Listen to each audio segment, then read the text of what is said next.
Welcome to the Ortho on the Go podcast. My name is Chuck Dowell, host of the podcast. This is an educational orthopedic podcast focused on discussing both clinical and functional orthopedics. We will discuss a variety of topics within the field of orthopedics, including reviewing interesting cases, hearing from different professionals throughout the orthopedic profession, and discussing common musculoskeletal injuries and complaints. This podcast is meant for anyone that wants a better understanding of orthopedics, including all levels of practitioners, coaches, parents, and athletes themselves. Today, we're going to discuss back pain. So this is a common complaint that we often see patients come in for. This is a specific case that I see quite often and that I think a lot of us see quite often in our clinics. So I had a 72-year-old female who came into clinic complaining of lower thoracic and upper lumbar back pain. She states that her husband actually has multiple vertebral compression fractures and he had fallen down to his knees. She attempted to lift him up and felt what she describes as a cracking sensation within her back. This happened approximately 5 days ago. She tried to treat this conservatively with anti-inflammatory medications and rest, but continues to have quite significant pain within the back area and was concerned about possible injury to her back and presented to the orthopedic urgent care for evaluation. She states she had no previous issues with her back. She does not describe any neurological deficits at the time of the evaluation. As with many of us, hard to walk into the orthopedic office without getting x-rays. She did have a direct trauma, so we got x-rays of the thoracic and lumbar spine based upon the location of her pain. The x-rays did show anterior wedging noted at the L1 vertebrae, consistent with concerns for a vertebral compression fracture within this area. This did match up to where her pain and tenderness was at, so discussed with her that it seemed to be a diagnosis of a vertebral compression fracture and discussed with her regarding the treatment for this. I think vertebral compression fractures are common fractures that we see in a lot of our clinics. One of the important things to remember is that only about 25 to 30% of these fractures are patients that come in with acute back pain. A lot of these fractures are diagnosed incidentally on screening x-rays for other conditions. And so a lot of the patients can get these fragility compression fractures and not have direct pain, and or it could be a minor pain that they're able to work through their daily lives and not come in specifically for evaluation. In discussing vertebral compression fractures, so this is the most common fragility fracture that we see. Again, it's often associated with osteopenia or osteoporosis in patients. So if you have a patient that comes in that has symptoms and or x-rays consistent with a vertebral compression fracture, always question them about, do they have a diagnosis of osteoporosis or osteopenia? If they don't, and or it's been a while since they've had testing, I always do recommend to follow up with bone health and or their primary care for testing to see if this has progressed and they may be a candidate for treatment regarding this. There's a bit of a bimodal distribution with these compression fractures. We typically see this in our older population. So again, typically about 25% in the patients over 70 will have these fractures, and about 50% in the patients over 80 will have these fractures. If you do see the fractures in younger patients, this is typically related to high energy mechanism, so a fall from a height or a motor vehicle accident. These could be much more significant in these patients and could be associated with neurological deficits in these patients. So again, compression fracture and otherwise a young patient that has a fall from a height or a motor vehicle accident, I would be highly more concerned about possible instability of this fracture and more likely to obtain x-rays. One of the things that I think is sometimes hard to distinguish is what is a vertebral compression fracture versus a burst fracture. So a vertebral compression fracture only affects the anterior column of the spine, thereby only compromising the anterior half of the vertebrae and the anterior longitudinal ligament. It'll cause this characteristic wedge-shaped deformity noted within the vertebrae. If we divide the spine into three sections, which we typically do, so it'd be the anterior column, which would involve the anterior longitudinal ligaments and the anterior portion of the vertebrae, the middle column, which would be the posterior portion of the vertebrae and the posterior longitudinal ligaments, and the posterior column, which represents the ligamentum flavum, the neural arches, the facets, and the posterior ligamentous complex. Again, with a vertebral compression fracture, only this anterior column is affected. If there is damage and or concern about injury to the posterior column or the middle column, or at least 2 out of the 3 columns, this would be more considered a burst fracture.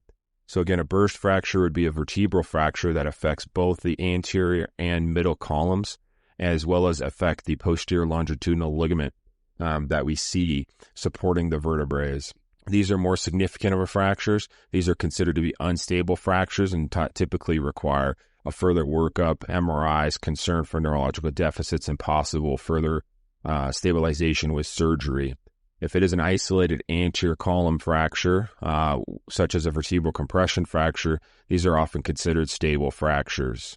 Now, recent reports have cited that the thoracico-lumbar junction is the most common place that we see these vertebral compression fractures. So over 60 to 75% of these fractures occur between this T12 and L2 area. And then another 30% will occur between the L2 and L5 area. So these are the most common locations that we're going to see patients that come in with these fractures. If we do see fractures above the T5 area, this is often associated with metastatic cancer of the spine and definitely should be worked up regarding this. A couple things to remember regarding vertebral compression fractures is that multiple compression fractures can actually lead to kyphosis, and kyphosis can affect pulmonary function. With every vertebral compression fracture, this does lead to a 9% reduction in forced volume that patients have when doing pulmonary function testing, and this can increase the risk of mortality related to pulmonary dysfunction. Most of the patients presenting with vertebral compression fractures will present with a history of some type of fall. Again, my patient presented with more of a lifting history, but was lifting in a bent over position, which created that compression force to the spine. But oftentimes this is a ground level fall, typically right onto their sacral area. This will cause an axial load around the center of rotation of the spinal column, and this will typically cause the vertebral bodies to have this compression fracture or these fatigue fractures of failure of the bony structures of the vertebrae. A lot of these patients will present with focal tenderness palpation around the spinous process area of the area where the compression fracture is at. They can have local kyphosis, more significantly if they have multiple compression fractures within the area. They can have some nerve root deficits noted distally, and they will often present with pain around the rib cage in a more dermatomal distribution, so sometimes can be confused with zoster within the area or an outbreak of zoster within the area. Regarding treatment, non-operative treatment is typically recommended. Regarding imaging, so majority of these vertebral compression fractures can be picked up on x-rays. So usually it's this lateral radiograph that can see if there is a loss of height within the vertebrae. The x-rays can oftentimes diagnose this, but not show the level of chronicity regarding the fracture. So as mentioned earlier, a lot of these fractures are old and or acute on chronic. They had a chronic fracture with an acute exacerbation. If we want to age the fracture or evaluate for the chronicity of the fracture, an MRI is what will likely evaluate and or show this most significantly. The MRI will also show if there's injury to the anterior and posterior ligamentous complex, if there's any spinal cord compression or injuries to the discs, and possible metastatic etiology versus osteoporotic etiology. So if we are concerned about any of these, progressing to the MRI may be beneficial. Regarding a CT scan, typically not indicated for this, usually only if there's inadequate films with patients that present with continued pain. But again, most likely for those patients, I'd obtain an MRI because we're going to get much more out of this. For most of these patients, I don't recommend an MRI if their physical exam is consistent with this, if their x-rays do show evidence of this vertebral compression fracture, and if they don't have any motor or strength deficits distally or radicular symptoms concerning for neurological deficits. Because again, even if it does show that it's an old compression fracture, but they're complaining of pain within this area, it likely won't change our treatment. It may change the longevity of our treatment, so this is one reason to get it. We may only put the patient in limited activities for 2 weeks with just more of a low back strain or soft tissue injury versus a 6 weeks for more of a compression fracture type injury. So if we're concerned and or want to evaluate the patient to see how long we want to have the treatment, an MRI may be indicated for this as well. Some of the literature, at least some of the old literature, showed that if there was a 30% traumatic kyphosis or forward flexion of the spine and a 50-degree loss of vertebral height, this could be considered an unstable fracture. And these are sometimes ones that we would not treat non-operatively, but possibly treat operatively. Some of the new literature has disproved this, and there's new evidence that are changing the beliefs regarding this. So anybody with any neurological deficits, I would definitely recommend getting further imaging on. Definitely something you want to check on all of these patients. Regarding treatment, a majority of these patients can be treated non-operatively.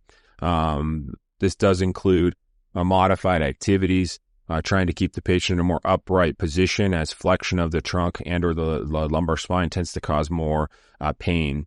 There is some literature that shows calcitonin can be used in the first 4 weeks to decrease pain within the area.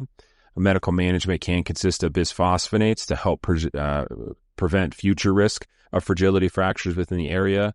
And then extension back braces can often be used, but the compliance to these back braces is often quite poor because they are difficult to put on, put the patient in a upright position, if not a slightly extended position, because again, pain will be exacerbated with forward flexion. Oftentimes, I can just recommend to the patient not to do any forward flexion activities, especially under load, and this will typically cause exacerbation of symptoms. If this extension brace is too much for the patient, you can put them in a TLSO or an LSO type brace to just provide some support to the area, and oftentimes this can be enough for the patient. Regarding surgical intervention, there are a couple different types of surgeries, vertebroplasties and kyphoplasties, that we can use for this. Both of these are used only in certain select patients, as extravasation of the product can cause possible neural deficits. Kyphoplasties are often used if the patient continues to have severe pain or symptoms after 6 weeks of non-operative treatment, or sometimes can be considered if there's more than 50% loss of the vertebral height. And so, again, both things to consider. If there is an unstable fracture, surgical decompression and stabilization could be performed. But again, this is typically when we think the posterior lateral ligament or posterior middle column of the spine is affected and possibly going to create some instability within the back area. One thing to remember with these patients is that the incidence of a new fracture within the vertebral area is within that 15 to 20% rate within 1 year. So oftentimes these patients that do present with these incident-derived vertebral compression fractures can have a new fracture within 1 year. So again, advocating the treatment for bone health to reduce the risk of these fractures. As the patients develop more of these fractures, these increased risks of mortality and or comorbidities can occur, and the pulmonary function risk can occur as well. It's documented that the 1 year risk of mortality after vertebral compression fracture is approximately 15%, and the 2 year risk of mortality is 20%. Now, if you look at these studies, most of these patients that had these higher risk of mortalities did have some sort of metabolic fragility prior to the fracture. And so I think this did help to increase the risk of the mortality in these patients. So if you do have a patient that has a physical frailty and or previous metabolic conditions that has these vertebral compression fractures, we do want to treat this from a multimodal perspective and make sure that their primary care is involved, that bone health is involved, and you're following the patient closely. Again, just keep in mind that if you have a younger patient that has a vertebral compression fracture, this is typically associated with a trauma. Want to make sure this gets a full evaluation. A lot of these patients can be treated non-operatively. They do have quite a bit of pain, especially initially after the fracture happens.